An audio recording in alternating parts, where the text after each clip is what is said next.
1 Kings chapter 20. Ben-Hadad, the king of Syria, gathered all his army together, and there were 32 kings with him, with horses and chariots. He went up and besieged Samaria and fought against it.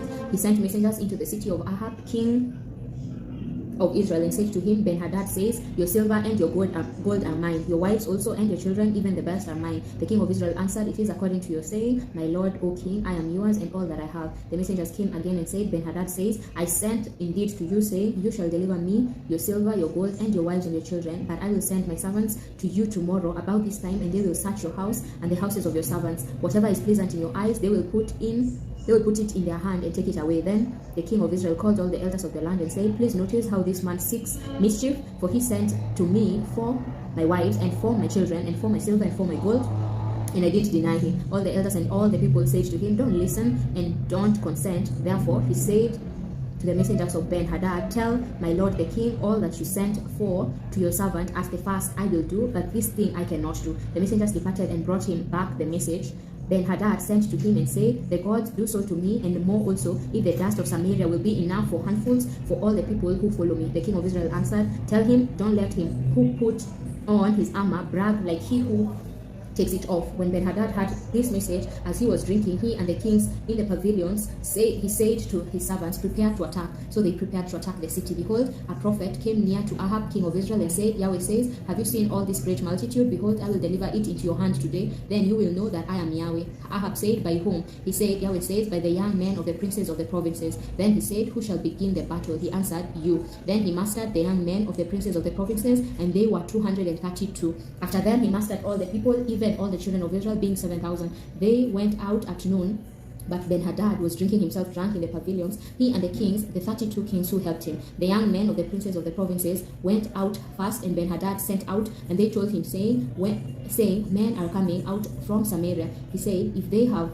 come out for peace, take them alive, or if they have come out for war, take them alive. So this went out of the city, the young men of the princes of the provinces, and the army which followed them. They each killed his man. The Syrians fled, and Israel pursued them. Ben-Hadad, the king of Syria, escaped on a horse with horsemen. The king of Israel went out and struck the horses and chariots and killed the Syrians with a great slaughter. The prophet came near to the king of Israel and said to him, go strengthen yourself and plan what you must do, for at the return of the year the king of Syria will come up against you. The servants of the king of Syria said to him, their God is a God of the hills, therefore they were stronger than we, but let's fight against them in the plain, and surely we will be stronger than they. Do this thing, take the kings away, every man out of his place, and put captains in their place. Master an army like the army that you have lost, horse for horse and chariot for chariot. We will fight against them in the plain, and surely we will be stronger than they are. He listened to their voice and did so. At the return of the year, Ben-Hadad mastered the Syrians and went up to Aphek to fight against Israel. The children of Israel were mastered and given provisions and went against them. The children of Israel encamped before them like two little flocks of young goats, but the Syrians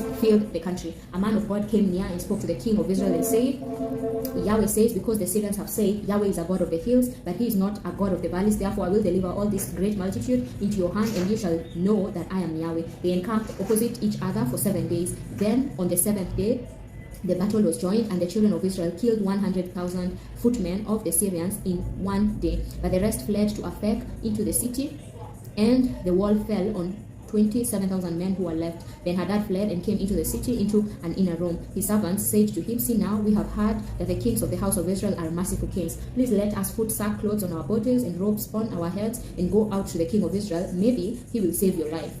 So they put sackcloth on their bodies and robes on their heads and came to the king of Israel and said, your servant Ben-Hadad says, please let me live. He said, is he still alive? He is my brother. Now the men observed diligently and hurried to take this phrase, and they said, your brother Ben-Hadad.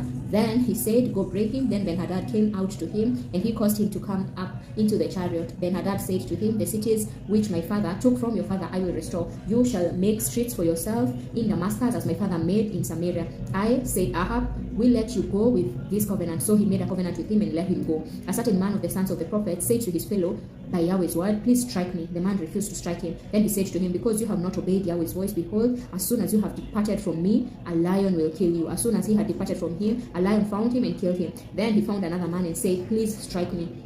The man struck him and wounded him. So the prophet departed and waited for the king by the way and disguised himself with his headband over his eyes. As the king passed by, he cried to the king, and he said, Your servant went out into the middle of the battle, and behold, a man came over and brought a man to me and said, Cut this man. If by any means he is missing, then your life shall be for his life, or else you shall pay a talent of silver. As your servant was busy here and there, he was gone. The king of Israel said to him, So shall your judgment be. You yourself have decided it.